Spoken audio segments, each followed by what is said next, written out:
أعوذ بالله من الشيطان الرجيم. بسم الله الرحمن الرحيم.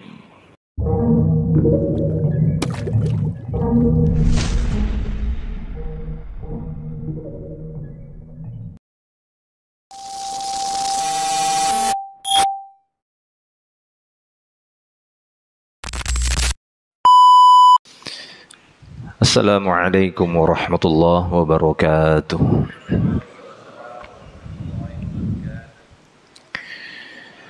Innal hamdalillah nahmaduhu wa nasta'inuhu wa nastaghfiruh wa na'udzu billahi min shururi anfusina wa sayyiati a'malina. Man yahdihillahu fala mudhillalah wa man yudlil fala hadiyalah. Ashhadu an la ilaha illallah wahdahu la syarikalah wa ashhadu anna Muhammadan abduhu wa rasuluh. Allahumma salli wa sallim ala Rasulillah Muhammadin sallallahu alaihi wasallam wa ala alihi wa ashabihi wa man tabi'ahum bi ihsanin ila yaumiddin. Amma ba'd.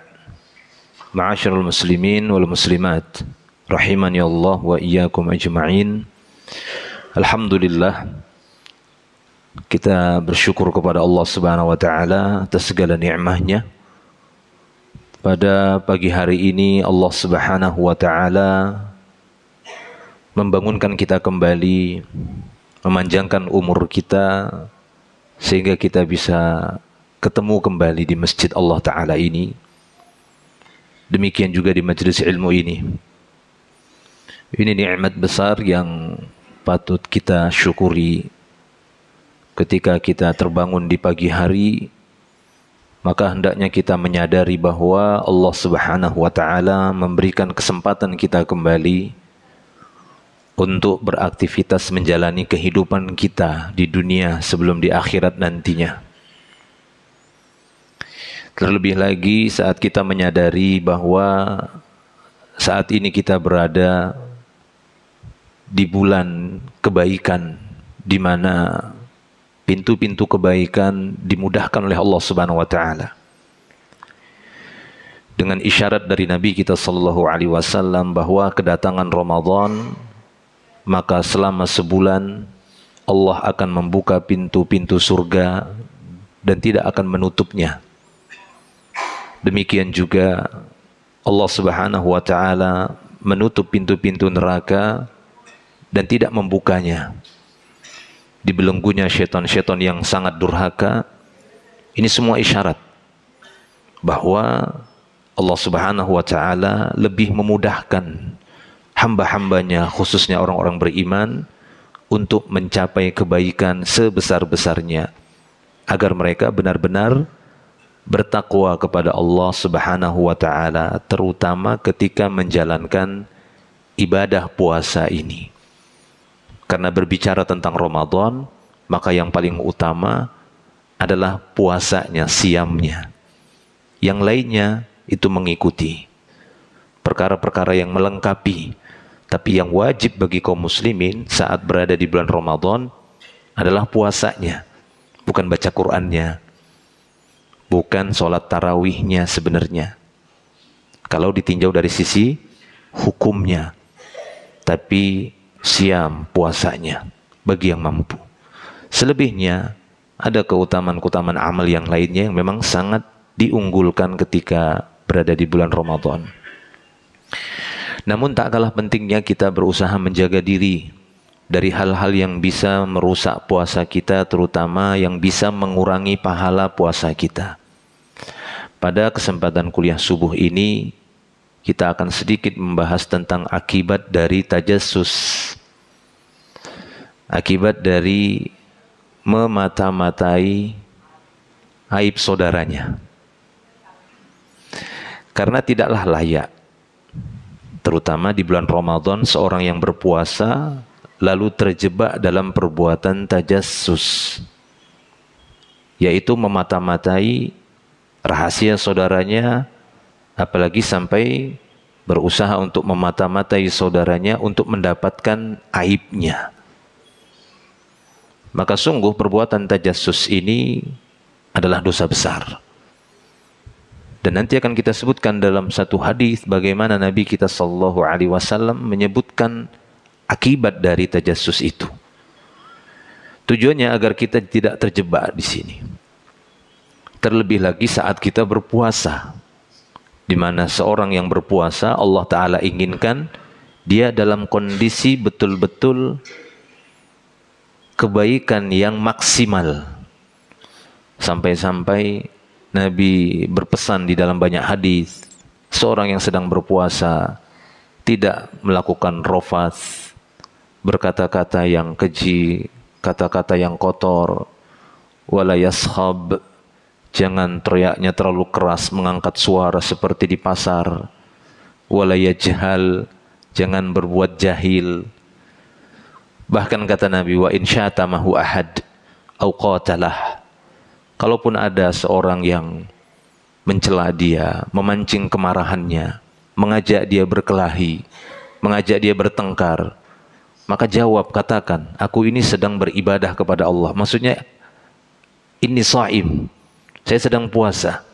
Seakan-akan kita mengatakan, aku sekarang ini sedang beribadah kepada Rabbku. Aku sedang puasa. Aku sedang puasa. Jawab seperti itu, kata Nabi SAW. Tujuannya apa? Supaya kita lebih mengikuti keinginan Allah daripada keinginan hawa nafsu. Karena setiap kita pasti punya nafsu berkelahi. Ya, kita manusia semua. Masing-masing kita pasti punya tabiat untuk itu. Untuk bertengkar. Macam-macam karakter yang ada pada jiwa manusia. Tapi ketika dia sadar sedang berpuasa, maka dia lebih memilih apa yang diinginkan oleh Robnya, yaitu menjaga puasanya. Nah, dalam sebuah hadis yang diriwayatkan oleh Imam Abu Dawud, kita bacakan hadisnya. An Abi Barzah Al-Aslami radhiyallahu anhu. Dari Abu Barzah Al-Aslami radhiyallahu anhu, qala, dia berkata, qala Rasulullah sallallahu alaihi wasallam, Rasulullah sallallahu alaihi wasallam bersabda, ya ma'syara man amana bilisanih wa lam yadkhulil imanu qalbah. Rasulullah sallallahu alaihi wasallam memanggil di antara umatnya yang dhaiful iman, yang sedang lemah imannya. Ya, Nabi sallallahu alaihi wasallam memanggil untuk mengingatkan umatnya yang sedang lemah imannya. Karena perbuatan-perbuatan terlarang di dalam Islam ketika dilakukan oleh seorang hamba itu sinyal bahwa imannya sedang nurun. Itu sinyal imannya sedang turun, low. Seperti alat-alat elektronik ataupun smartphone kita lah, gadget kita, HP kita. Kan ada di situ tanda baterainya. Apabila sudah betul-betul ngedrop, dia akan bersuara, memberikan tanda. Ini sebentar lagi padam ini. Bersuara dia kan? Atau setidaknya memberikan isyarat. Nah, pada hamba juga begitu. Saat seorang hamba merasakan itu, dia melihat satu kesalahan, lalu dilanjutkan dengan kesalahan berikutnya. Satu larangan yang dia lakukan kepada larangan berikutnya, itu sinyal bahwa dirinya sedang berada pada kelemahan iman, sedikit demi sedikit. Beda halnya jika kebalikannya. Maka bersyukurlah dia kepada Allah Subhanahu wa ta'ala bahwa dirinya saat mampu untuk melaksanakan perintah demi perintah Allah Subhanahu wa ta'ala dan menjauhkan dirinya dari satu larangan demi larangan berikutnya, itu juga sinyal bahwa dirinya sedang berada pada peningkatan keimanan. Tapi semua masing-masing ada ujiannya. Bukan berarti orang yang kuat iman bebas dari ujian. Semakin kuat iman, maka semakin kuat pula ujiannya. sebagaimana para nabi. Para nabi adalah orang-orang yang paling keras ujiannya. Ya, mereka adalah orang yang paling keras ujiannya dari Allah Subhanahu wa taala. Taib. Maka di sini Nabi sallallahu alaihi wasallam mengatakan, ya ma'syara man amana bilisani wa lam yadkhulil imanu qalbah. Wahai orang-orang yang telah menyatakan keimanan dengan lisannya, tapi iman itu belum menyentuh, betul-betul menyentuh hatinya. Nah ini, belum benar-benar masuk ke dalam hatinya. Penafian ini bukan menafikan asal iman. Banyak hadis-hadis yang semisal ini, di mana Nabi SAW terlihat menafikan iman pada karakter orang-orang tertentu. Maksudnya ini bukan berarti tidak ada iman di sana, bahwa imannya itu lepas, betul-betul tidak ada iman, artinya dia kafir, bukan. Tapi nafyul iman di sini nafyul kamal. Penafiannya bersifat menafikan kesempurnaan. Banyak sekali ya hadis-hadis ataupun ayat yang seperti itu, bahwa para ulama Ahlus Sunnah wal Jamaah mengatakan bahwasanya nafyul iman di situ, penafian iman, baik itu langsung dari Al-Quran ataupun dari hadis-hadis Nabi SAW, yang dinafikan di sana pada orang-orang beriman bukan nafyul aslil imannya, sehingga dia dikatakan tidak beriman gara-gara perbuatan ini perbuatan itu. Seperti masalah mencintai sesama kaum muslimin. La yu'minu ahadukum hatta yuhibba li akhihi ma yuhibbu li nafs. Ini dinafikan imannya oleh Nabi. Tidak beriman salah seorang di antara kalian, dinafikan oleh Nabi. Maksudnya tidak beriman salah seorang di antara kalian, hilang imannya dan dia dinyatakan kafir hanya gara-gara tidak mencintai saudaranya sesama muslim. Maka banyak sekali kita yang kafir. Akan tapi yang dinafikan oleh Nabi adalah kesempurnaannya. Walaupun bisa saja seorang terjatuh pada penafian, pada taraf tingkatan penafian iman yang asalnya. Itu bisa saja. Tapi itu nanti pembahasannya pada pembatal-pembatal keimanan ataupun keislaman. Taib. Nah, maka di sini Nabi SAW menyeru orang-orang yang demikian agar orang-orang yang demikian itu merasakan, ya ma'syara man amana bilisani wa lam yadkhulil imanu qalbah. Jadi imannya itu belum betul-betul kokoh menancap di dalam hatinya. Karena jika itu betul-betul sudah menancap di dalam hati, justru dia akan membuahkan cabang-cabang kebaikan, berbuah kebaikan demi kebaikan. Taib. Lalu langsung Nabi SAW melanjutkan, ya ma'syara man amana bilisanihi wa lam yadkhulil imanu qalbah la taghtabul muslimin. Wahai orang-orang yang menyatakan imannya dengan lidahnya, tapi iman itu belum benar-benar masuk ke dalam hati, jangan kalian menggibahi kaum muslimin yang lainnya. Apalagi saat berpuasa di bulan Ramadan. Ternyata langsung Nabi SAW mengingatkan masalah ghibah. Dzikraka akhaka bima yakrah. Kau ceritakan tentang saudaramu yang dia enggak suka itu diceritakan. Ya, menceritakan tentang saudaranya yang dia enggak suka itu diceritakan. Apakah itu sifatnya hanyalah rahasia? Ya, apalagi sifat rahasianya sudah sampai kepada aib. Kan rahasia manusia itu kan enggak semuanya aib. Ya kan? Enggak semuanya aib. Tapi ada di antara rahasia manusia itu yang aib. Maksudnya itu perbuatan salah, dosa.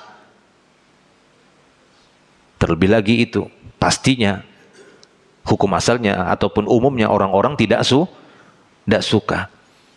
Atau anggaplah bukan berkaitan dengan aib, bukan berkaitan dengan dosa, tapi urusan rahasia, perkara rahasia. dan dia tidak suka itu diceritakan, maka yang menceritakan bisa jatuh kepada ghibah. Makanya dulu di masa Nabi SAW yang suka menggibah kaum muslimin, yaitu para sahabat-sahabat Nabi, istri-istri Nabi, adalah orang-orang munafik. Dan munafik di zaman Nabi itu rata-rata nifak akbar, bukan nifak asghar. Ya, rata-rata nifak akbar.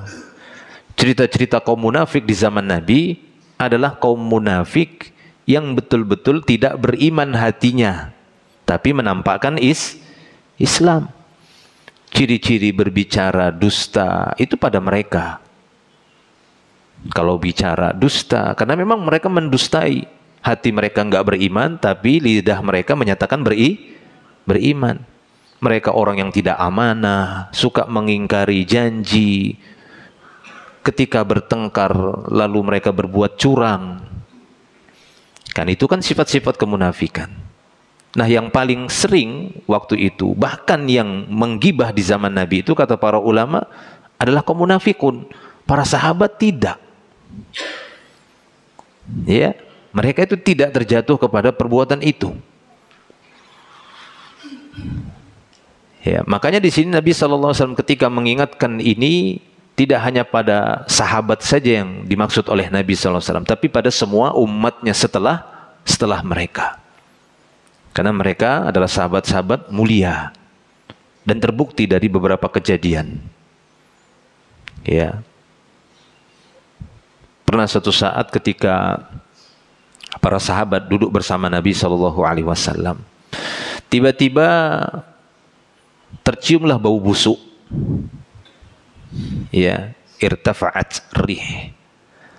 Yani rih khabithah, muntinah. Mislu rih jifah muntinah.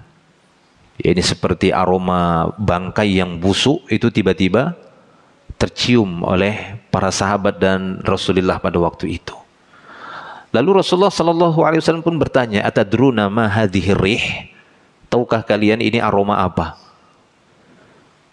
Dari mana asalnya ini bau busuk ini?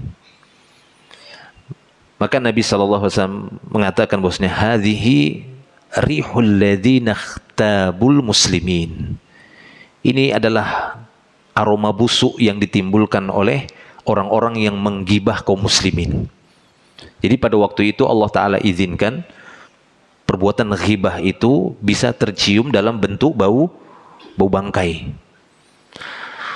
Bahkan di dalam Al-Quran, dalam surat Al-Hujurat, Allah Ta'ala ketika berbicara tentang ghibah memang disamakan seperti memakan bangkai saudaranya sendiri.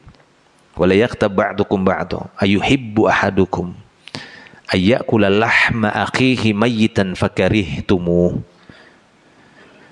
Janganlah seorang kalian menggibah yang lainnya, sebagian kalian menggibah yang lainnya. Senangkah salah seorang di antara kalian memakan bangkai daging ya saudaranya sendiri? Pastinya dia enggak suka. Ya, memang Allah Ta'ala menjadikan ya sebuah perumpamaan itu seperti itu. Dan di masa Nabi terbukti waktu itu. Terbukti bahwasanya perbuatan itu menimbulkan bau busuk. Dan kata para ulama dari hadis tadi, keumumannya pada waktu itu yang terjatuh ataupun yang melakukan perbuatan ghibah adalah orang-orang munafikun yang menceritakan kaum muslimin. Orang-orang mukmin, para sahabat-sahabat Nabi, mereka gibahi keluarga Nabi, istri-istri Nabi, mereka ghibah. Mereka ceritakan di majelis-majelis mereka, di perkumpulan-perkumpulan mereka. Nah, ini diingatkan oleh Nabi SAW. Lalu selanjutnya kata Nabi SAW,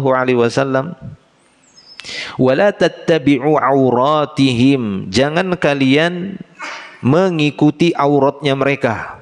Nah, ini di dalam kitab Mirqatul Mafatih, demikian juga dalam kitab Aunul Ma'bud, di sana disebutkan wala tattabi'u auratihim, jangan kalian mengikuti aurat mereka.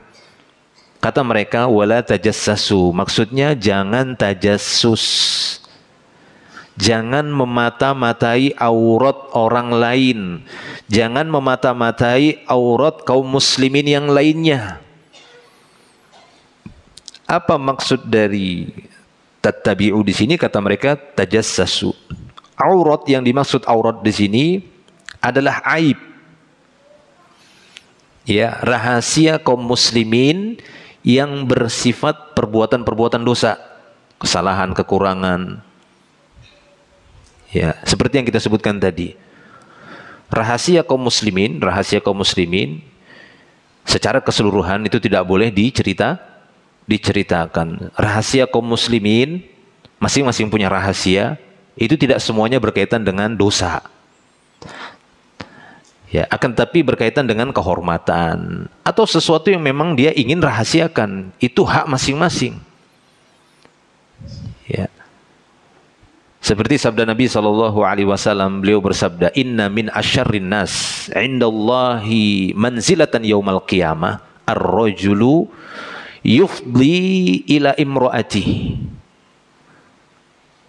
wa tufdi ilaihi thumma yanshuru sirrah. Kata beliau SAW, manusia paling buruk di sisi Allah nanti kedudukannya pada hari kiamat, seorang suami yang melakukan hubungan kepada seorang wanita atau istrinya, atau sebaliknya istri berhubungan dengan suami, lalu masing-masing nge-share, menceritakan rahasia dari masing-masing keduanya. Ini nggak boleh. Yaitu rahasia hubungan suami istri, ceritakan mungkin ke temannya, yang suami menceritakan ke teman laki-lakinya, sahabat-sahabatnya, si istri juga menceritakan. Nah, ini rahasia. Walaupun ini bukan perbuatan dosa, kan bukan ini. Ini bukan perbuatan dosa. Berhubungan suami istri itu justru sedekah. Wa fi bud'i ahadikum sedekah, kata Nabi. Hubungan suami istri itu sedekah. Tapi bagi yang berpuasa di siang hari itu pembatal puasa. Ya kan? Itu pembatal puasa. Nah, ini nggak boleh diceritakan. Ini dia maksud saya tadi itu, bahwasanya rahasia masing-masing orang, ya, itu tidak boleh diceritakan ketika dia mengetahuinya. Dan rahasia itu tidak semuanya bersifat perbuatan-perbuatan dosa. Apalagi yang dia ceritakan itu perbuatan dosa saudaranya, kaum muslimin, temannya, keluarganya. Pasti lebih tidak suka dia untuk diceritakan. Rahasia yang tidak berkaitan dengan dosa saja dia tidak suka diceritakan. Dan pada asalnya rahasia di antara sesama kaum muslimin itu tidak boleh diceritakan. Ya, kadang kita terjebak dengan muamalah seperti itu, akad seperti itu. Ini rahasia ya, cuma sama kamu saja saya ceritakan. Oh iya. Kemudian dia cerita lagi. Ini sebenarnya rahasia, nggak boleh sama yang lainnya, sama kamu saja saya ceritakan. Akhirnya panjang, jadi rahasia umum, nggak boleh. Ya, Nabi SAW mengatakan, man satara musliman satarahullahu yaumal qiyamah. Siapa yang menjaga, ya, ataupun menutupi rahasia seorang muslim, Allah Ta'ala pun akan menjaga rahasia dia nanti di hari kiamat. Jadi ketika kita menjaga rahasia sesama muslim di dunia, Allah Ta'ala akan jaga rahasia kita juga di dunia dan di akhirat. Nanti hadis ini bisa kita dapat juga makna demikian. Ya. Contoh yang lainnya, yaitu kisah dari Rasulullah SAW dengan anaknya Fatimah. Saat Nabi waktu itu bersama istri-istrinya berkumpul waktu itu, tiba-tiba Fatimah datang. Dan kata Aisyah radhiyallahu anha, pada waktu itu jalannya Fatimah itu mirip sekali dengan Nabi Muhammad sallallahu alaihi wasallam, masyuha, ya, kamasyin Nabi sallallahu alaihi wasallam. Jadi jalannya itu. Itulah dia pengaruh genetik. Nah, gitu ya. Itulah dia pengaruh genetik antara orang tua dan anak. Makanya sebenarnya ketika orang tua mendidik anaknya, itu tidak usah jauh-jauh dia, maksudnya tidak usah bingung dia untuk anak saya ini apa ya, gimana karakternya ya? Ya lihat saja dirinya dan istrinya. Karena pastinya mirip dengan keduanya itu atau keluarga dari keduanya. Sehingga dia bisa lebih memilih ini anak kemana. Oh memang jago masak anak saya ini. Ah sudah tahu. Dari mana taunya? Ya memang bapaknya jago masak. Nah kan begitu. Biasanya kan itu ngikut. Bahkan sampai kepada anatomi tubuh. Sampai gaya jalan saja bisa terikut. Atau kita lanjut. Maka pada waktu itu ketika Fatimah datang, Rasulullah mengatakan, marhaban bi ibnati, selamat datang wahai anak perempuanku. Lalu beliau dudukkan di sisinya. Lalu beliau berkata-kata sir, pelan, yang itu tidak didengar oleh istri-istri Nabi yang lainnya. Ya, ketika Nabi mengucapkan satu kalimat, nangis Fatimah. Ya, tidak begitu lama kalimat yang kedua, tertawa Fatimah. Nah, Aisyah radhiyallahu anha yang melihat kejadian ini kan penasaran. Setelah Nabi beranjak dari tempat duduknya, lalu Aisyah radhiyallahu anha mendatangi Fatimah radhiyallahu anhuma. Lalu dia berkata kepada Fatimah, "Ma qala Rasulullah sallallahu alaihi wasallam?" Apa tadi yang diceritakan oleh Rasulullah sallallahu alaihi wasallam? Ternyata memang dari dulu sampai sekarang memang manusia itu kepo katanya. Nggak bisa lihat sedikit ada yang yang demikian langsung ya kita bilang kepo ya. Langsung pengen tahu. Ya ini Aisyah radhiyallahu anha juga demikian. Dia tanya apa tadi? Tadi Rasulullah bilang apa? Pertama beliau berucap, kamu nangis. Lalu setelah itu kamu tertawa. Maka apa kata Fatimah radhiyallahu anha? Dia mengatakan, ma kuntu ufshi ala Rasulillah sallallahu alaihi wasallam sirrahu. Enggak akan aku ceritakan rahasia Rasulullah sallallahu alaihi wasallam. Seperti itu. Ya. Maka Aisyah radhiyallahu anha pun menceritakan bahwa itu tidak pernah diceritakan oleh Fatimah sampai beliau sallallahu alaihi wasallam wafat. Setelah wafat, penasaran masih tetap Aisyah radhiyallahu anha. Didatangi lagi Fatimah radhiyallahu anha dan bertanya, apa waktu itu yang diceritakan Rasulullah waktu kita kumpul-kumpul, nah seperti itu. Maka disitulah baru Fatimah menceritakannya setelah wafatnya Nabi sallallahu alaihi wasallam. Ternyata di kalimat pertama Nabi mengatakan bahwa tidaklah aku melihat diriku melainkan sudah dekat ajalku. Nangislah anaknya. Ya kan? Bapak berkata kepada si anak perempuannya seperti itu, ya nangislah dia. Maka Nabi mengatakan, ittaqillah wasbiri ni'mas salaf analak. Maka bertakwalah kau kepada Allah, sabarlah nak ya. Nah begitu. Sebaik-baik salafmu, pendahulumu aku, kata Nabi. Nah dari sinilah para ulama banyak menyebutkan kata-kata salaf. Karena salaf kita, pendahulu kita adalah Nabi Muhammad sallallahu alaihi wasallam. Sunnah maksudnya itu. Ya. Kalau ada matan ahlus sunnah, ya salafi juga itu maksudnya mengikuti Nabi Muhammad sallallahu alaihi wasallam. Karena Nabi mengatakan demikian, nikmas salaf ana laki. Sebaik-baik salafmu ya Fatimah, aku, kata Nabi. Ya, sebagaimana kita sering menyebutkan ahlus sunnah, ahli dalam hal sunnah Nabi. Kita pengen ahli dalam sunnah Nabi. Ya sama. Kita juga pengen sebagai ya pengikutnya pendahulu kita yaitu Rasulullah SAW. Lalu kalimat yang kedua Nabi mengatakan, ridhokah kamu bahwa kamu termasuk pemimpin wanita ahli surga? Tertawa dia, tersenyum. Ya pengen begitu. Ya, jadi itu. Contoh lainnya.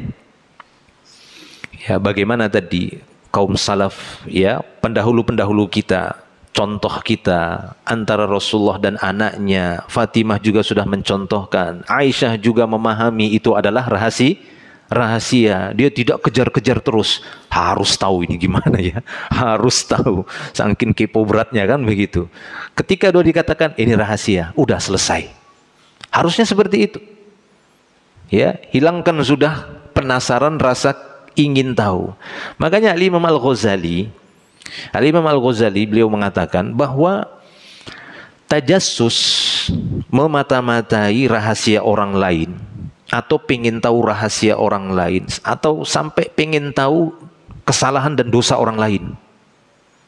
Ya, ini sebenarnya penyebabnya suudzon, zon, dugaan buruk. Makanya lihat tartib atau urutan di dalam surat Al-Hujurat itu.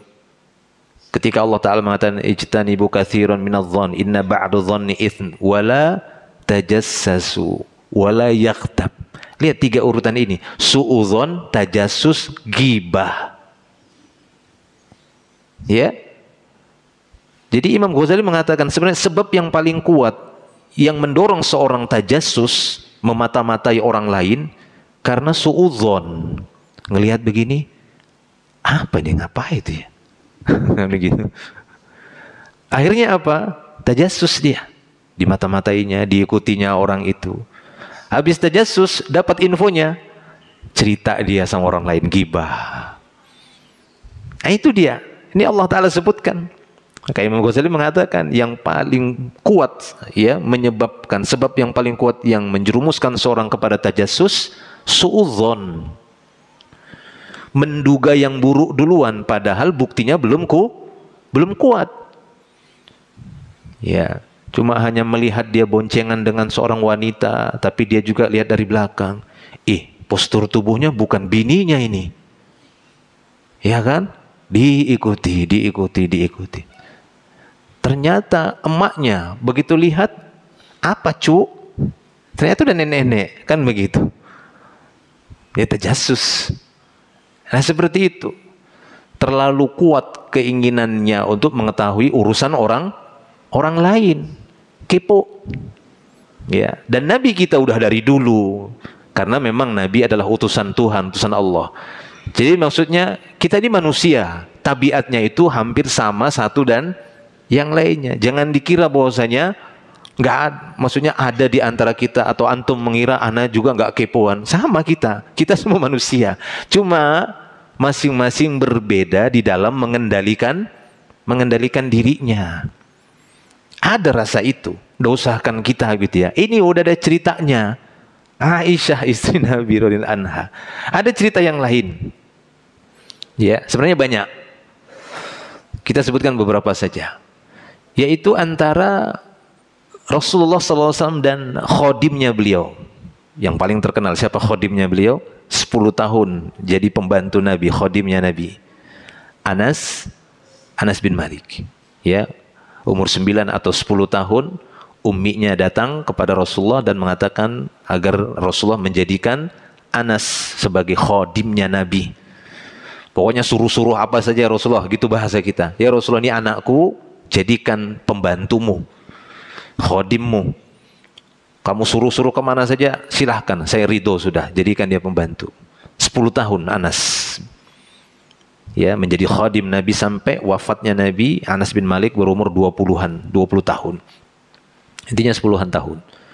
Jadi pernah satu saat, kata Anas bin Malik, dia cerita, ketika dia bermain-main dengan Sibyan, karena masih anak-anak kan, 10, 11, itu kan masih anak-anak.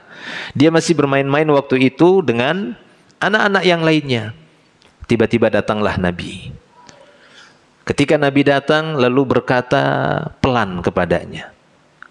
Ya, lalu tidak lama Anas pun pergi. Ya. Enggak begitu lama kemudian Anas pun kembali. Lalu Anas bercerita, aku agak lama menunaikan hajat Nabi ini, membutuhkan waktu yang cukup lama, sehingga dia agak telat kembali ke rumah ibunya, Sulaim. Ya. Saat dia kembali, ibunya pun bertanya, kenapa lama sekali? Ma habasak? Apa yang menghalangimu kok sampai lama seperti ini? Maka dia mengatakan bahwasanya tadi ba'atsani Rasulullah sallallahu alaihi wasallam li hajah. Aku tadi ditugaskan oleh Nabi untuk satu keperluan. Ya namanya emak-emak kan? Ma hajatuhu. Apa sih hajatnya? Apa kok sampai lama begini? Maka Anas bukan anak sembarang anak, memang didikan Nabi. Si anak pun berkata kepada ibu kandungnya, innaha sir ya ummi. Itu ya, rahasia dong ummi. Lalu si ibu juga bukan ibu biasa, memang didikan Nabi sallallahu alaihi wasallam. Maka ketika si ibu mendapatkan anaknya mengatakan demikian, oh rahasia dong ummi, maka ibu pun mendukungnya. Idzan la tuhadditsna sirran nabi ahadan. Kalau begitu jangan kau ceritakan rahasia Nabi ini kepada seorang pun. Lihat bagaimana dukungan seorang ibu untuk kebaikan anak-anaknya. Beda mungkin sebagian ibu-ibu di zaman sekarang. Justru mungkin dijadikan anaknya sebagai mata-mata. Kau pergi ke sana, masuk ke rumahnya, perabotan apa tadi yang udah dibeli? Misalnya gitu. Ya, nggak boleh seperti itu. Kita terkadang menganggap ini hal yang sepele, padahal ini berkaitan dengan kehormatan. Banyak kita yang terjebak seperti itu. Ya, saya juga sering memberikan nasihat kepada para orang tua saat bermuamalah dengan sekolah-sekolah. Ya, kadang tanpa kita sadari kita mengajari anak kita itu tajassus. Pulang-pulang nanti, nak, tadi apa saja di kelas yang dilakukan gurumu? Cerita-cerita. Nggak boleh seperti itu. Itu mengajari anaknya untuk jadi mata-mata. Tadi Mi, kenapa? Guru saya lagi ngajar ngupil. Coba bayangkan. Aib kan itu? Ya, malu nggak seorang guru ketika itu diceritakan? Ya, malu dia itu. Si ibu mengajarinya dan akhirnya gibah. Si ibu cara itu guruku ada di sekolah, kenapa? Suka ngupil di kelas. Aib. Ya, kita menganggap itu hal biasa, padahal itu tajassus.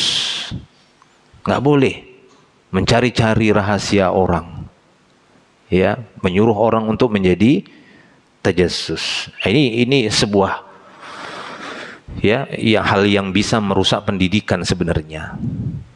Ya, harusnya kita ajari kepada anak kita ketika, Mi, tadi guruku, jaga rahasia gurumu, karena itu orang tuamu ketika di sekolah. Guru itu kan orang tua, ayah. Nabi yang berkata demikian. Ketika Nabi berkata kepada sahabatnya, innama ana lakum mithlul walid liwaladihi u'allimukum, kata Nabi. Aku ini, wahai sahabatku, bagi kalian, aku ini seperti bapak sama anak. Aku bapak, kalian anak aku. Aku muallim kalian. Aku guru kalian. Ya, jadi guru itu ketika kita menitipkan anak kita dengan seorang guru, maka kita percaya kepada dia sebagai pengganti diri kita. Jangan kita justru mencurigainya. Kalau kita curiga, jangan masukkan situ. Ini sudah tahu curiga tapi dimasukkan di situ, kan namanya kan begitu. Lo sudah tahu curiga, ngapain dimasukkan di situ? Harusnya enggak usah. Harusnya titipkan anaknya tadi kepada guru yang memang dia percaya, sehingga hilang sudah suudzonnya dia. Dia percaya udah sama gurunya itu. Kalau dia nggak percaya jangan masukkan. Kan aneh, udah dia nggak percaya tapi dimasukkan di situ. Habis itu dia jadikan anaknya itu sebagai mutajassis, sebagai mata-mata dia. Ini dia. Makanya pendidikan kita akhirnya seperti ini. Kurang ya memberikan pengaruh pada pembentukan karakter. Cuma judul saja, pendidikan karakter. Tapi lihat ini. Lihat bagaimana seorang ibunya Anas, ketika anaknya pun juga adalah seorang yang kuat ilmunya. Ini rahasia Umi, rahasia Nabi. Kalau begitu jangan ceritakan, nak. Kalau memang itu rahasia. Ya, taib. Dan di sana ada contoh-contoh yang lain para jamaah Allah Subhanahu wa taala. Ya. Maka kita lanjutkan hadis ini. Wala tattabi'u auratihim. La tajassasu, maksudnya jangan kalian mengikuti aurat orang lain. Aurat memang sih ada dua maknanya. Ya, satu aurat yang sifatnya jasmani, ada aurat yang sifatnya ruhani. Ya, itu ya. Yang sifatnya jasmani itu aurat, yaitu yang kita tutupi dengan kain. Itu aurat kita. Yang kita kaum laki-laki batasannya itu seminim-minimnya dari lutut sampai pusat. Lebih afdol di atas itu lebih bagus, lebih sopan. Ya, bukan berarti kalau gitu keluar rumah kita sarungan terus. Bukan. Maksudnya jika kita pun suatu saat kesulitan dan terjebak, maka minimalnya itulah yang harus kita tutupi paling minimal. Kecuali nanti masuk lagi kepada hukum darurat. Kalau dia darurat, ya namanya darurat tubihul mahzurat. Nah, itu kan kaidahnya. Darurat itu akan membolehkan sesuatu yang terlarang. Ya seperti para dokter yang ingin mengoperasi pasien pada bagian-bagian tubuh yang itu aurat. Ketika memang nggak ada jalan yang lain, harus dia lihat auratnya, maka itu darurat. Sehingga yang awalnya terlarang menjadi boleh pada kondisi ataupun kadar yang dibutuhkan saja. Ya, jadi itu mana aurat jasmani. Yang mana laki-laki dan perempuan punya perbedaan. Ya, ketika laki-laki perempuan, kalau dia perempuan dengan perempuan kesamaan, ada kesamaan. Maksudnya antara wanita juga dengan sesama wanita, auratnya yang paling wajib ditutup atau aurat mughalladzah namanya, sering diungkapkan oleh para ulama aurat mughalladzah, yaitu sama seperti laki-laki dengan laki-laki, pusat sampai lutut.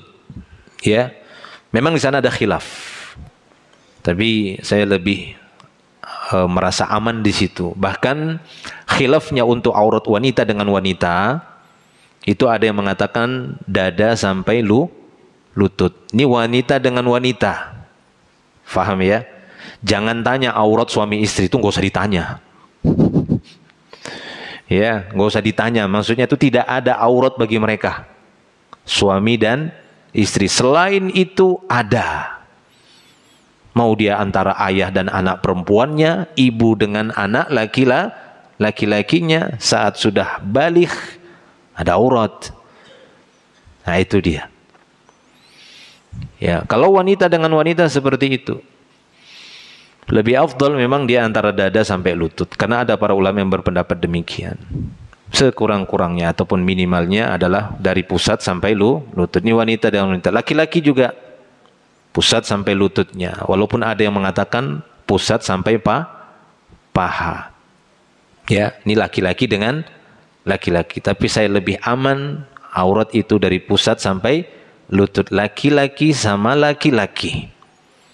Ya, bapak sama anak laki-lakinya, saudara laki-laki dengan saudara laki-lakinya yang sudah baligh, maka berlaku hukum itu.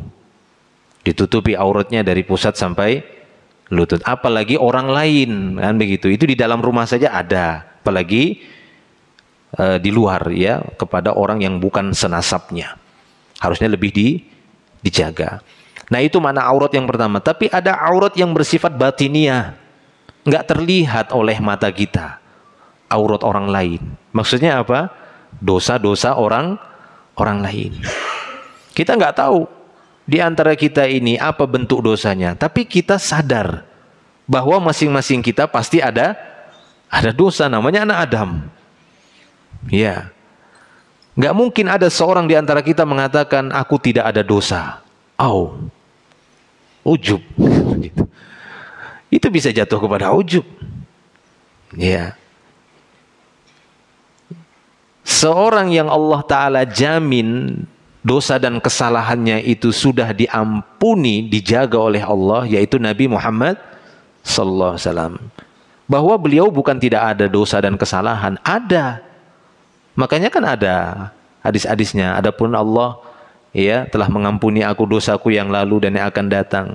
Beliau itu ada kesalahannya, makanya dikatakan Nabi itu ma'sum, dari kata asoma, yang dijaga. Aslinya beliau manusia juga, anak keturunan Adam, punya kesalahan sebagaimana Nabi Adam alaihi salam. Makanya salah kalau kita mengatakan bahwa manusia itu tempatnya salah. Yang tidak ada salahnya itu hanya Allah dan Nabi Muhammad. Ini sama saja kita menyamakan Allah dengan makhluk. nggak boleh. Yang tidak ada salahnya itu cuma Allah, makanya dia dikatakan maha benar. Ya kan? Makanya Allah dikatakan itu maha benar, yang nggak mungkin ada salahnya. Kalau kita menyamakan Allah dengan Nabi Muhammad, bahaya ini. Karena Nabi Muhammad SAW itu makhluk, Allah khaliq. Yang nggak ada salahnya itu cuma Allah. Itu yang betul. Itu namanya mentauhidkan Allah. Adapun Nabi SAW ada, dan semua Nabi ada. Yang nanti pada hari kiamat ketika umat berbondong-bondong datang kepada Adam, nafsi, nafsi, kata mereka. Aduh, aku ini. Ya, ada kesalahan. Ibrahim ada, semua kan begitu. Akhirnya datang kepada Nabi Muhammad sallallahu alaihi wasallam. Nabi bukan berarti nggak ada, banyak kejadian. Nabi mengharamkan sesuatu sampai turun ayat, ya ayuhan nabi lima tuharrimu ma ahallallah. Hai Nabi, kenapa kau haramkan apa yang Allah halalkan? Nah, begitu ya. Jangan dikira Nabi Muhammad itu tidak ada, tapi beliau dijaga oleh Allah. Kesalahan-kesalahan beliau tidak sebagaimana kita. Justru di sana ada syariat. Ya, dari kesalahan beliau ataupun dari kesalahan para sahabat turun ayat. Ya, yang menjadikan sebuah syariat. Taib. Artinya kesalahan beliau tidak berbahaya. Ya, bukan kesalahan-kesalahan yang sebagaimana yang lainnya melakukannya. Taib, ya itu makna aurat. Maka kata Nabi SAW di sini, la tattabi'u auratihim. Jangan kalian memata-matai aurat mereka. Maksudnya kaum muslimin. Jangan dimata-matai. Maksudnya aurat di sini ya bisa makna dua tadi. Jangan kita mengintip aurat jasmaninya orang. Gak boleh ngintip ataupun melihat auratnya orang lain. Baik itu secara langsung atau melalui media sosial. Kadang kan di media sosial itu banyak aurat-aurat terpampang. Ya kan? Aurat-aurat lawan jenis. Nah, yang laki-laki ataupun ketika melihat wanita ketika melihat laki-laki, tundukkan pandangannya. Dalam surat An-Nur, Allah Ta'ala mengingatkan kedua-duanya. Jangan dikira cuma laki-laki saja yang menundukkan pandangan. Ya, jangan dikira hanya laki-laki saja yang disuruh menundukkan pandangan. Perempuan juga sama, ayatnya bergandengan. Ketika Allah Ta'ala mengatakan kullil mu'minin, katakan kepada laki-laki beriman, yaghuddu min absarihim wa yahfazu furujahum. Ya Muhammad, katakan kepada laki-laki yang beriman, tundukkan pandangan mereka, jaga kemaluan mereka, apalagi puasa. Ya, terlebih lagi puasa. Lalu setelahnya Allah mengatakan wa kullil mu'minat. Demikian juga katakan kepada wanita-wanita mukminah, wanita-wanita yang beriman, yaghdudna, ya, yaghdudna bi absarihinna wa yahfazu furujahunna. Hendaknya mereka menjaga pandangan mereka, tundukkan pandangan mereka, kata Allah Ta'ala, yaitu para wanita, dan jaga kemaluan ataupun kehormatan mereka. Jadi sama, laki-laki atau perempuan diperintahkan untuk menjaga pandangan. Cuma memang aurat wanita dibandingkan aurat laki-laki, ya, atau tubuh wanita dibandingkan tubuh laki-laki, lebih besar menimbulkan fitnah adalah tubuh wanita dibandingkan tubuh laki-laki. Nah, itu dia. Makanya dalam Islam sampai wanita itu disyariatkan wajahnya untuk ditutup dengan cadar, saking besarnya fitnah wajah wanita daripada laki-laki. Nah, laki-laki nggak perlu dicadarin, ya kan? Tapi masing-masing bisa menimbulkan fitnah. Wanita bisa terfitnah dengan laki-laki ketika melihat jasmaninya, melihat wajahnya, bisa. Nah, maka jangan kalian memata-matai aurat, baik itu aurat tadi yang secara jasmani ataupun secara rohani. Tapi di sini lebih kepada aurat yang dimaksud oleh Nabi adalah rahasia kaum muslimin yang berkaitan dengan kesalahan mereka, dosa mereka, itu jangan dimata-matai. Nah, kadang seperti ini ya, ini jadi pengingat untuk kita semua. Ya, kadang terjadi saling menasihati, misalnya si A menasihati si B, akhirnya si B nggak senang hati, ya kan? Bisa saja terjadi seperti itu. Si B nggak senang hati dinasihatin, padahal bagus saja dinasihati. Kenapa dia menasihatinya? Karena dia mendapati tanpa mencari-cari. Kan bisa seperti itu. Dia dapati kesalahan temannya, tapi dia nggak ada tajassus. Mungkin nggak itu terjadi? Mungkin. Makanya Nabi pernah mengatakan, man ra'a minkum munkaron falyughayyirhu biyadi. Siapa kalian yang melihat, bukan man tajassasa minkum munkaron. Siapa di antara kalian yang memata-matai lalu dia dapat kemungkaran? Enggak. Yang lihat, ya gitu ya, terlihat memang ternyata temannya buat salah, lalu dia nasihati temannya. Nah, mungkin temannya si B ini merasa nggak senang dinasihati. Akhirnya apa? Akhirnya dia pun merasa ya semacam ada rasa dendam lah, seperti itu. Dia pun terjatuh pada tajassus. Ya, dia mata-matain yang nasihati dia. Sok suci. Ya nggak apa-apa daripada sok kotor. Ya kan? Kan lebih bagus sok suci daripada sok kotor. Akhirnya dia mata-matain saudaranya ini. Kenapa? Ya ada dendam. Nah ini bahaya, merusak hati itu. Sudah dia bersalah, harusnya dia terima nasihat. Tapi justru dia terjebak untuk memata-matai yang menasihati ini. Tujuannya apa? Supaya satu-satu katanya. Dia sudah nasihati aku, kemudian saya pun akan cari kesalahan dia supaya saya juga nasihati dia. Akhirnya ya niat dia ingin menasihati tapi dengan cara tajassus. Akhirnya dia mata-matai, Nah, dia juga ternyata dapat kamu. Dia datangi, kamu juga buat begini kan? Loh, kamu tahu? Aku cari tahu. Kamu juga buat gini, makanya kamu jangan sok nasihatin orang.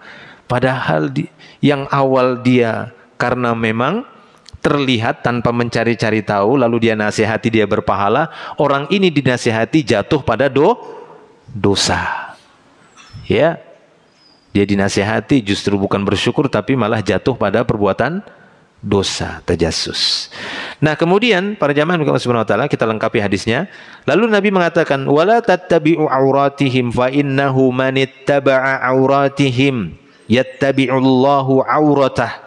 Karena sesungguhnya siapa saja yang memata-matai aurat orang lain, memata-matai rahasia orang lain, maka Allah pun akan memata-matai auratnya.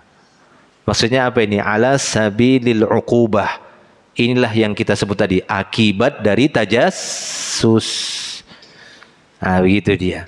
Bukan berarti Allah Ta'ala berbuat yang sama, tapi maksudnya di sini Allah memberikan uqubah, yaitu balasan bagi orang yang suka mencari-cari tahu urusan orang, lalu tujuannya ingin mencari aib orang lain. Akhirnya Allah pun nantinya akan membongkar dan membuka aibnya. Ya. Makanya di sini Nabi melanjutkan, ya, siapa saja yang mencari-cari aib orang lain, maka Allah Ta'ala akan membongkar aibnya. Wa may yattabi'illahu auratah yafdahhu fi baitih. Dan siapa saja yang sudah Allah bongkar aibnya, maka niscaya akan terbuka sekalipun dia bersembunyi di dalam rumahnya. Ya, maksudnya sekuat apapun dia menyembunyikan rahasia dia, tapi ketika dia juga enggak menjaga rahasia orang lain, maka Allah pun akan membuka rahasia dia, membuka aibnya, karena perbuatan dia tadi yang suka membuka aib orang lain. Sekalipun dia berusaha untuk menyembunyikannya dengan serapi-rapinya, maka Allah Ta'ala akan membongkarnya, membukanya. Ya, taib. Nah itu para jamaah Allah Subhanahu wa taala, ini sebagai nasihat untuk kita semua agar kita tidak terjebak di dalam tajassus ini, yaitu tadi yang paling dominan, paling sering menimbulkan tajassus dari urutan ayat tadi dalam surat Al-Hujurat adalah karena su'udzon, ya, atau karena sebab-sebab yang kita contohkan tadi. Intinya perbuatan ini tidak dibolehkan ya di dalam Islam, karena ini berkaitan dengan kehormatan orang lain, kehormatan manusia, dan orang-orang yang bermudah-mudahan di dalam memata-matai orang lain ini, akhirnya aib dia sendiri akan dibuka oleh Allah Subhanahu wa taala. Kalau Allah taala yang sudah membukanya, ini lebih berat lagi nanti. Ya, bukan cuma 1-2 orang, mungkin se-Indonesia bisa tahu, bahkan mungkin bisa sedunia bisa tahu aibnya, keburukannya. Maka dari itu kita berusaha menjaga rahasia diri dan rahasia orang lain. Rahasia diri juga harus kita jaga. Aib kita juga harus kita jaga. Maka ini berbeda nanti urusannya dengan pembahasan taubat ya. Tapi ini masalahnya adalah menjaga rahasia. Ada sebuah hadis Nabi SAW mengatakan, kullu ummati mu'afa illal mujahirin. Setiap umatku itu dimaafkan kata Allah, kecuali mujahirin, bukan ikan mujahir ya. Apa itu al-mujaharah kata Nabi SAW? Wa innal mujaharah ayya'mal ar-rajulu, bahwa seorang yang beramal, berbuat dosa lah, amalan, lalu Allah Ta'ala sudah tutupi perbuatan buruknya tersebut, enggak diketahui oleh orang lain, akan tetapi dia sendiri yang menceritakannya sama orang lain. Nah, ini Allah benci sama seperti ini. Ya, orang sama seperti ini. Allah udah tutupin, dia malah asik bercerita tentang aib dirinya sendiri. Seharusnya dia jaga, karena itu sitrullah. Itu sitar yang Allah Ta'ala masih berikan. Tujuannya apa ya? Hikmah-hikmahnya banyak. Supaya si hamba mau bertaubat kepada Allah. Jangan tunggu terbuka baru taubat. Nah itu dia. Tapi lebih benci lagi Allah Ta'ala apabila itu dia ceritakan. Aku kemarin buat perbuatan ini nggak ada yang tahu. Hebat aku ya. Itu bukan hebat. Ya, itu kebobrokan. Allah Ta'ala menutupi, dia malah menceritakannya. Ya, jadi mau rahasia diri, rahasia orang lain terlebih lagi, maka jangan kita menceritakannya ataupun mencari-cari taunya. Ya, tajassus memata-matainya. Wallahu a'lam bishawab. Ini mungkin yang bisa saya sampaikan pada pertemuan kita di pagi hari ini, kuliah subuh ini. Ini nasihat untuk saya dan untuk kita semua, karena kita semua sama-sama manusia. Rasa kepo tadi itu ada, itu pasti ada. Sama, kita semua anak keturunan Adam, dan ada tabiat-tabiat yang memang secara umum semuanya sama. Secara umum semuanya sama. Hanya saja itulah ujian bagi kita semua. Masing-masing kita nanti dinilai oleh Allah Ta'ala sejauh mana mujahadahnya, sejauh mana perjuangannya untuk dirinya sendiri. Semoga Allah Ta'ala mudahkan. Wallahu a'lam. Mungkin ada yang bertanya atau langsung kita tutup. Ya, fadhal. Bismillah. Assalamualaikum warahmatullahi wabarakatuh. Waalaikumsalam warahmatullahi wabarakatuh. Izin Ustaz, tadi sampaikan bahwa tayasus itu dilarang mata-matai atau mencari tahu rahasia seorang baik itu sifat maksiat ataupun kebaikan. Nah, bagaimana seandainya dia seorang petugas yang kemungkinan sudah mengetahui informasi terhadap seseorang, si fulan atau si fulana. Nah ini diberikan pamah tugas untuk memata-matai. Karena berhubung, karena itu tugasnya, sehingga mata-matai mencari tahu di mana dan apa yang dilakukan. Ya, termasuk mungkin penyelidik ya biasanya begitu nanya-nanya seperti. Nah gimana ini saat ini hukumnya? Demikian. Barakallahu fikum. Fikum barakallah. Ya, bagaimana para petugas, ya, kalau petugas berarti berkaitan dengan penguasa, ya, berkaitan dengan penguasa. Nabi kita SAW pun pernah menugaskan mata-mata untuk mencari tahu informasi ini, informasi itu, ya, karena ini apa, berkaitan dengan kemaslahatan orang banyak. Ya, karena pada waktu itu untuk mungkin perlengkapan atau persiapan, apakah menyerang ataukah bagaimana, Artinya jika memang itu murni tugas, ya kalau sekarang ini kan pemerintah kita di Indonesia atau secara umum lah setiap negara, pemerintah itu punya lembaga lah, punya institusi untuk pengaman lah gitu ya, dalam artian kepolisian ataupun TNI, yang dimana mereka mendapatkan laporan-laporan yang dari masyarakat, keresahan mereka, ketakutan mereka dengan orang-orang tertentu. Maka kalau alasan yang seperti ini tidak mengapa, selama si petugas yang ditugaskan untuk mencari informasi ataupun memata-matai tadi, dia bisa menjaga rahasia itu. Kan itu kan, kalau dia menceritakannya tanpa ada kebutuhan dalam hal yang berkaitan dengan tugas, ya dia kena dosa juga, tetap kena dosa. Ya, apa hajat dia ceritain sama orang yang nggak berhak? Apa hajat dia ceritain sama keluarganya? Kan nggak ada kan? Ya, sementara itu aib orang lain. Untuk apa dia ceritakan? Tapi kalau memang tujuannya adalah untuk tugasnya, dia laporkan kepada atasannya yang menugaskannya supaya ada tindakan apa, tindakan ini atau tidak. Artinya rahasia itu tetap terjaga, kan begitu di institusi itu, kan itu institusi negara. Makanya nggak ada masalah, itu bukan termasuk memata-matai yang tercela tadi. Ya, yang kita maksud tadi kan memata-matai itu tidak ada hajat di sana.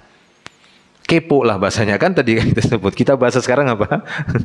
Kepo gitu ya. Artinya ya kita semua manusia itu pada umumnya memang ada rasa penasaran yang sangat besar ketika ada sesuatu. Kenapa ya? Pengen tahu sekali gitu. Ada bunyi saja, dek, apa ya gitu, gitu ya. Itu kita. Tapi kalau misalnya di sana ada hajat yang berkaitan dengan orang banyak, ya tadi ya ada orang-orang tertentu yang ini meresahkan, merugikan, ya jelas hal ini ya sama seperti pembahasan-pembahasan yang berkaitan dengan ghibah. Padahal itu ghibah lebih berat lagi mungkin dari tajassus dari beberapa sisi. Ghibah itu ada hal saat-saat dibolehkan ghibah itu, yaitu tujuannya adalah untuk menyelamatkan orang dari satu atau beberapa perbuatan dia.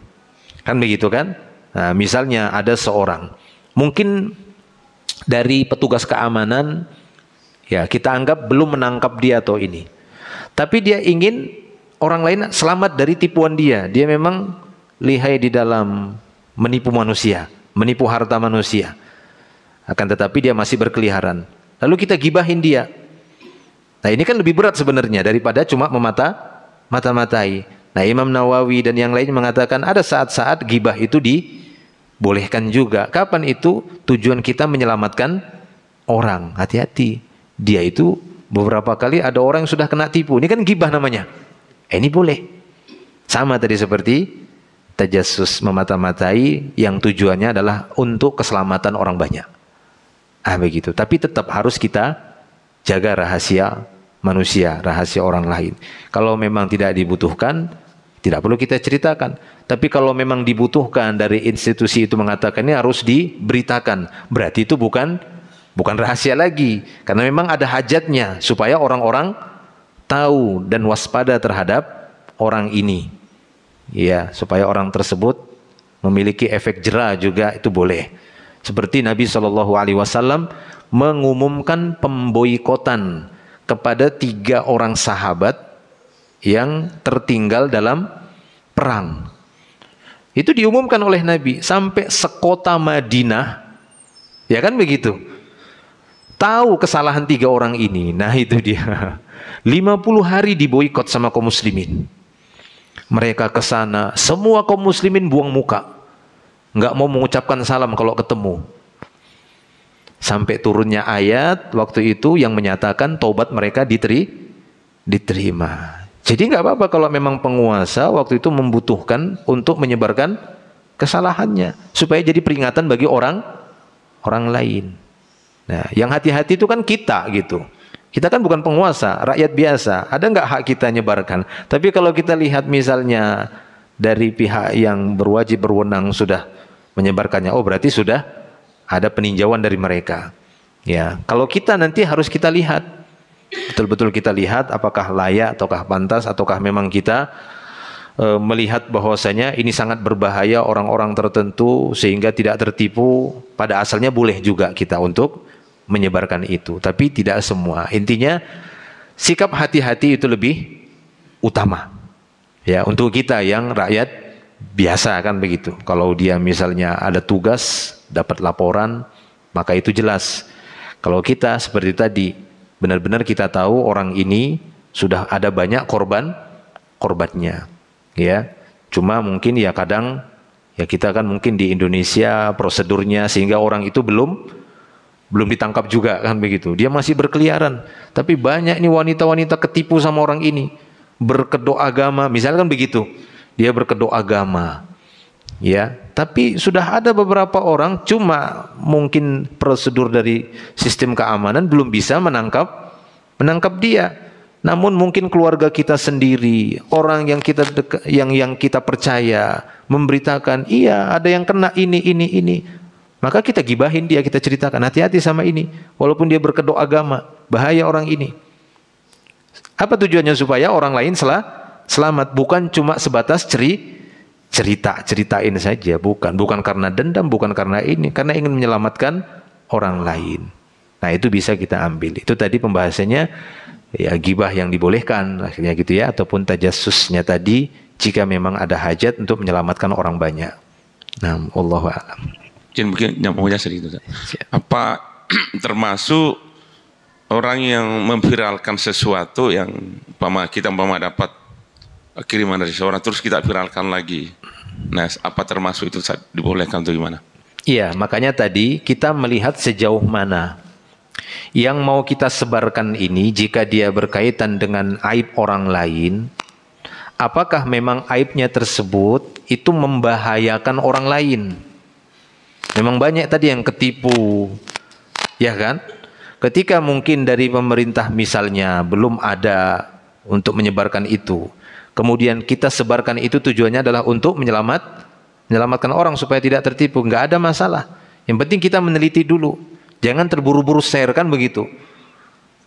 Ya nggak boleh kan terburu-buru share. Jangankan berita-berita buruk yang berkaitan dengan aib manusia, berita baik sekalipun nggak boleh langsung terburu-buru di share. Ada kan kejadiannya di masa Nabi? Ada, seperti kisahnya sahabat Mu'adz bin Jabal. Sahabat Mu'adz bin Jabal ketika Nabi mengatakan kepadanya, tahukah kamu ya Mu'adz, ya, apa hak Allah kepada hambanya dan apa hak hamba kepada Robnya? Allah wa rasuluhu a'lam, kata Mu'adz, Allah dan Rasulnya lebih tahu. Hakullah alal ibad, hak Allah yang wajib bagi hambanya, ayya'buduhu wa la yusyriku bihi syai'a. Hendaknya si hamba betul-betul mentauhidkan Allah dan tidak menyekutukannya dengan sesuatu apapun. Ini hak Allah, wajib bagi hambanya. Dan hak hamba yang wajib bagi Allah, alla yu'adziba man la yusyriku bihi syai'an. Allah tidak akan mengazab seorang hamba yang benar-benar enggak ada syiriknya. Yang difahami Mu'adz, yang penting enggak syirik, walaupun ada dosa-dosa selain syirik di bawah kesyirikan, maka dimasukkan oleh Allah ke surga. Itu difahami Mu'adz. Yang penting enggak syirik, dosa-dosa maksiat yang lainnya itu punya potensi dihapus. Maka Mu'adz gembira dengan berita ini. Kata Mu'adz, afala ubashirun nas ya Rasulullah, boleh enggak ku share ini sama manusia?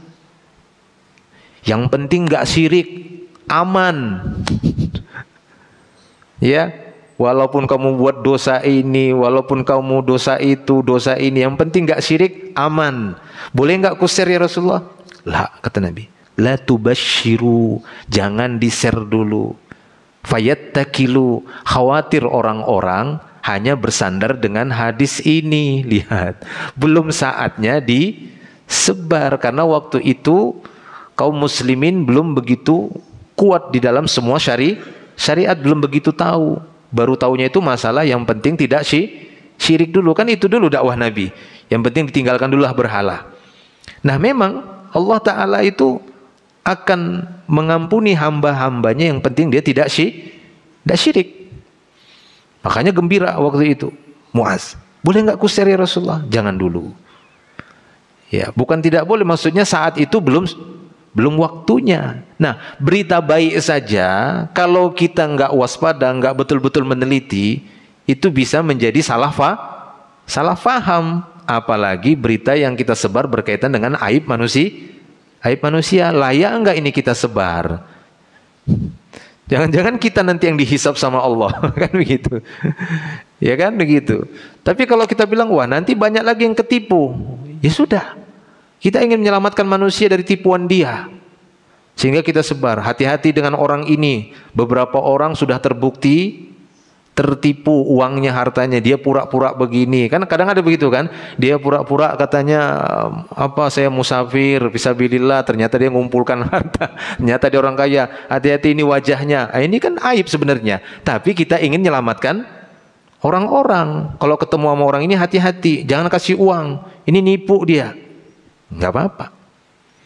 Ya kan begitu. Tapi kalau cuma sebar-sebar yang itu enggak ada hajatnya, enggak ada tujuan untuk menyelamatkan orang, cuma sebatas biar orang tahu dia punya aib, nauzubillah.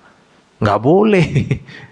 Ya kan? Tidak boleh seperti itu, supaya orang tahu bahwasanya orang ini punya aib, punya dosa. Ini tidak boleh seperti itu. Jangankan dia, kita senang enggak digituin? Enggak senang, karena setiap orang pasti punya dosa, masih punya kesalahan. Enggak senang kita disebarkan gitu. Ya, taib. Wallahu a'lam bishawab. Assalamualaikum warahmatullahi wabarakatuh. Waalaikumsalam warahmatullahi wabarakatuh. Dosa seorang hamba akan diampuni antara 2 sholat. Jadi kalau tidak salah ada dikatakan sebanyak buih pun di lautan, dosa itu akan diampuni oleh Allah. Nah, sehingga hamba itu akan berharap bahwa pada saat antara 2 sholat atau sholat berikutnya mungkin dia akan dicabut nyawanya, maka hamba tersebut berharap bahwa dia tidak mempunyai dosa. Mohon penjelasannya Pak Ustadz. Terima kasih. Assalamualaikum warahmatullahi wabarakatuh. Waalaikumsalam. Iya. Jadi ada amal-amal soleh di dalam Islam yang itu menjadi rutin ya. Ya, menjadi rutin. Contoh seperti sholat 5 waktu, itu kan rutin. Ya. Kemudian berpuasa di bulan Ramadan. Kemudian umroh. Ini disebutkan oleh Nabi dalam beberapa hadis. Ada yang dalam satu hadis Nabi SAW bersabda demikian, as-salawatul khams wal jum'ah ilal jum'ah wa ramadan ila ramadan. Dalam riwayat yang lain, umroh ilal umroh mukaffiratun ma bainahuma. Jarak antara satu amal dengan amal yang lain yang sama tadi itu penggugur dosa, penghapus dosa. Ya. Nah, di sini kata para ulama, dosa apakah yang terhapus di sini? Memang ada khilaf para ulama.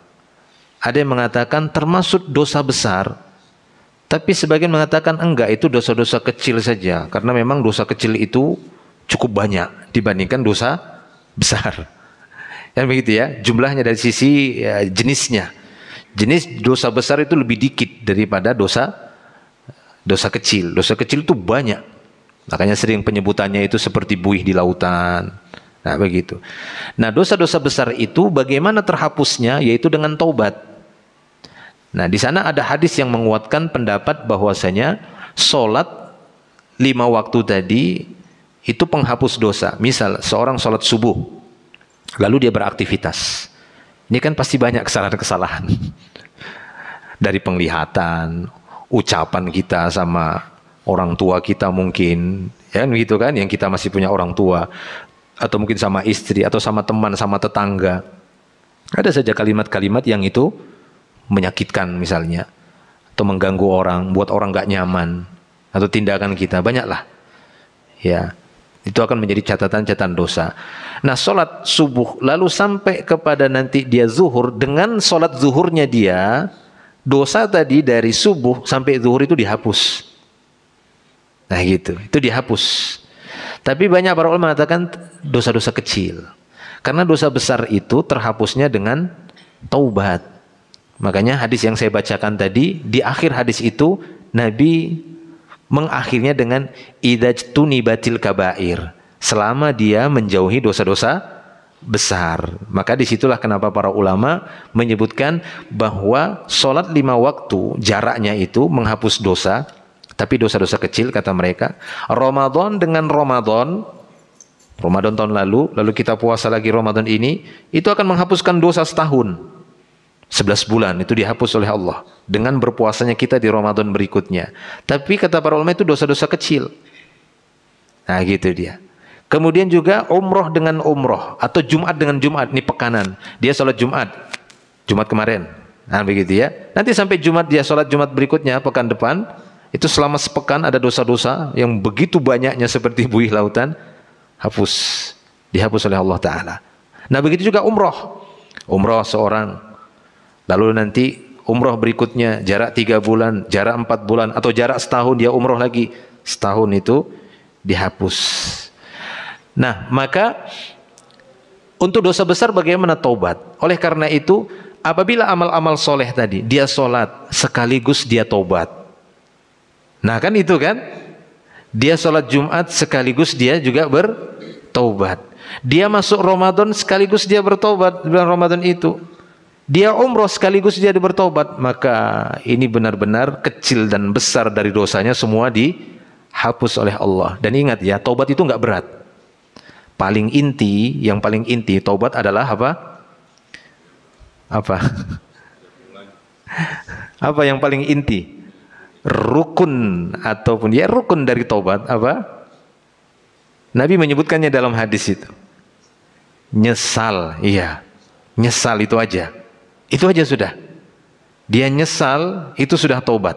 Makanya para ulama membedakan antara istighfar dan taubat. Astaghfirullah itu jadi zikir biasa saja. Kalau tidak disertai penyesalan. Dia zikir biasa aja seperti Allahu Akbar, astagfirullah, astagfirullah. Itu zikir biasa. Tapi ketika dia ucap astagfirullah, ininya nyesel, apalagi sampai nangis dia, udah gugur. Ya, walaupun dia nggak sholat taubat. Karena kata Nabi, an-nadmu minat taubat. Penyesalan itu dia taubat. Ya, nyesal itu dia taubat kata Nabi. Dia nyesal. Ya, karena orang yang tidak nyesal itu nggak taubat namanya. Walaupun dia berucap-ucap sampai jutaan kali, ya Allah aku taubat, ininya nggak nyesal. Nggak diterima taubatnya. Karena nggak ada penyesalan dia terhadap dosa besar tadi. Nah makanya ya kata para ulama bahwasanya bisakah bulan Ramadan seorang berpuasa tidak hanya dosa kecil saja yang terhapus tapi dosa besar juga bisa. Ketika dia berpuasa di bulan Ramadan dia sesali kesalahannya, dosa-dosa besarnya itu udah habis semuanya. Berlakulah hadis tadi, at-taibu minaz zanbi kaman la zanbalah. Orang yang betul-betul bertobat dari perbuatan dosanya dia seperti tidak memiliki dosa. Jadi begitu Pak. Iya, jadi yang paling tepat memang kalau dia tidak ada rasa penyesalan saat mengerjakan sholat dari dosa-dosanya, tidak ada penyesalan saat dia mengerjakan Jumat dari dosa-dosanya, yaitu dosa-dosa kecil. Dia hanya menghapus dosa kecil, karena dosa besar itu tidak terhapus kalau dia nggak menyesal. Jadi ada penyesalan dulu. Nah, begitu. Dan kata Syekhul Islam Ibnu Taimiyah, penyesalan seseorang dari perbuatan dosanya itu karena ilmu. Ah, gitu dia. Makanya ini sisi kebaikan orang yang punya ilmu syariat. Potensi taubatnya lebih besar daripada orang jahil yang nggak pernah ikut kajian. Karena dia menganggap perbuatan dosa itu adalah biasa. Beda orang yang punya ilmu. Dia sebenarnya takut sama perbuatan itu. Dia langgar. Dia dihantui. Ya kan? Kenapa? Dia tahu itu dosa. Sehingga ada saat-saatnya, ya Allah saya nyesal. Kenapa dia bisa nyesal? Tahu itu dosa. Coba orang yang nggak pernah ikut kajian, nggak tahu dia itu. Jadi ketika dia melakukan itu, biasa saja. Tidak ada rasanya menyesalnya dia. Nah, jadi ini sisi keutamaan orang yang berilmu itu tadi. Maksudnya berilmu, maksudnya punya pengetahuan tentang syariat itu. Belajar agama. Karena itu bisa membantu dia ilmunya tadi. Ada saat-saat dan waktu-waktunya Allah beri hidayah dia, lalu dia sadar dan dia tahu itu sebenarnya kesalahan yang selama ini belum dia sesali, lalu dia sesali. Karena dia tahu itu adalah perbuatan salah di dalam Islam. Wallahu a'lam. Itu mungkin saya jawab. Assalamualaikum warahmatullahi. Waalaikumsalam. Ustadz, itu yang apa? Yang uban penerang di alam kubur. Terus ada hadis satu lagi yang Gimana Pak? Kurang jelas. yang uban penerang di alam kubur ya Ustadz ya. Uban. Uban. Hah? Ya. Terus ada juga yang perintah disuruh mengecat warna selain hitam itu supaya nyambung tuh gimana Ustadz ya? Yang satu penerang alam kubur, yang satu disuruh ngecat. Ini agak Maksudnya gimana? Yang pertama tadi? Yang pertama kan kalau nggak salah tuh uban disuruh jangan dicabut karena jadi penerang di alam kubur. Oh iya, uban tidak boleh cabut. Tapi yang satu ada hadis lagi yang suruh ngecat supaya tidak warna hitam gitu. Oh iya. Itu nyambunginnya gimana Ustadz ya? Siap. Iya. Jadi larangan mencabut uban itu bukan haram. Nah, begitu ya. Artinya dia perkara yang makruh. Dia bukan perbuatan haram ketika uban itu dicabut, karena uban itu akan menjadi cahaya bagi orang tersebut nanti di yaumil akhir. Adapun Nabi membolehkan untuk mengecat uban, itu juga bukan sunnah. Gitu ya.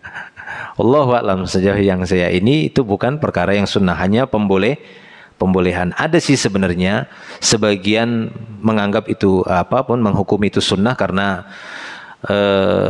perintah Nabi SAW kepada ayahnya Abu Bakar As-Siddiq ketika Fathul Mekah. Abu Bakar As-Siddiq ayahnya waktu itu ada masuk Islam, didapati ubannya itu banyak putih ya. Kenapa tidak dia rubah warna ubannya itu?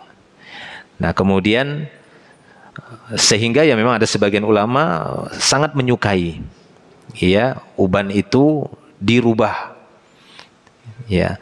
Lalu bagaimana untuk korelasi dari kedua ini? Yang satu ya anggaplah kita memilih ataupun melihat bahwa mengecat uban, mewarnai uban selain hitam ya, selain hitam. Kalau selain hitam itu jelas terlarang karena itu masuk kategori kata para ulama merubah ciptaan Allah. Ya, itu masuk kategori merubah ciptaan Allah Subhanahu wa taala. Namun di beberapa riwayat yang saya pernah temukan, merubah uban atau mengecat uban dengan warna hitam itu sangat dibutuhkan bagi seorang mujahid yang ingin ikut perang. Yang dia sudah beruban, maka dia disukai untuk mengecat ubannya dengan warna hitam, supaya pasukan kaum muslimin terlihat masih muda-muda. Ya, karena nanti kalau musuh orang-orang kafir melihat, wah, lawan kita kai-kai kecil. Ya, jadi kecuali itu. Para ulama membahas itu, kecuali untuk peperangan. Selain itu, maka boleh mengecatnya tapi bukan dengan warna hitam. Maka korelasinya bagaimana? Artinya tidak ada ta'arud di sini ya, tidak ada kontras lah di sini. Insya Allah tidak ada, karena Nabi SAW melarang mencabut, akan tetapi anjurannya adalah dicatkan begitu. Nah kan itu korelasinya kan gitu ya, penggabungannya. Ya, kenapa seorang mencabutnya? Mungkin dia risih kan gitu. Ada putih terlihat takut tua, kan umumnya begitu orang mencabut uban itu. Walaupun ada sebagian katanya mencabut uban itu gatal katanya. Lah kalau semuanya uban nanti dicabutin apa? Ya, artinya tidak usah dicabut walaupun mencabutnya bukan haram. Nah gitu, karena itu cahaya bagi dia nanti di hari kiamat. Lalu bagaimana dengan ini ya, dengan mungkin warna putih supaya dia tidak terlihat terlalu tua? Ya bisa dia cat dengan warna yang lainnya. Ya, warna selain warna hitam. Insya Allah ini bukan bertolak belakang gitu ya. Ini tidak bertolak belakang ya dari larangan mencabut, karena pun larangan tersebut bukanlah larangan yang haram. Jadi dilarang dicabut tapi justru dianjurkan untuk diwarnai tapi selain hitam. Nah gitu Pak.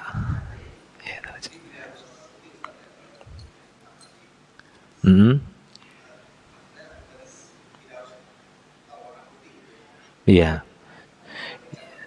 Iya boleh. Yang penting mengecatnya bukan dengan warna hitam, itu aja. Kalau misalnya seorang membiarkan tidak dicat gitu mungkin ya, itu gimana? Tidak dicabut, tidak dicat, ya nggak ada masalah sebenarnya. Intinya dia tidak mencabutnya, itu cahaya bagi dia. Dia tidak mengecatnya juga tidak dosa. Akan tetapi di sana memang ada seakan-akan anjuran Nabi untuk mengecatnya, tapi selain warna hitam. Ya bisa dicari warna yang lain, merah. Ya yang penting jangan warna pink lah. Lucu juga kalau warna pink ya. Atau warna hijau kan begitu. Taib, wallahu a'lam bishawab. Ada lagi mungkin? Atau cukup ya? Cukup insyaallah. Ya ini saja yang bisa kita bahas pada kesempatan pagi hari ini. Semoga menjadi ilmu yang bermanfaat untuk kita semua. Jazakumullah khairan. Demikian semoga Allah Subhanahu wa taala memberkahi kita semuanya. Ya barakallahu lana fi hadha syahr wa taqabbalallahu minna siyamana wa qiyamana Allahumma amin. Demikian kita akhiri dengan doa kafaratul majlis. Subhanakallah bihamdik asyhadu an la ilaha illa anta astaghfiruka wa atubu ilaik. Assalamualaikum warahmatullahi wabarakatuh.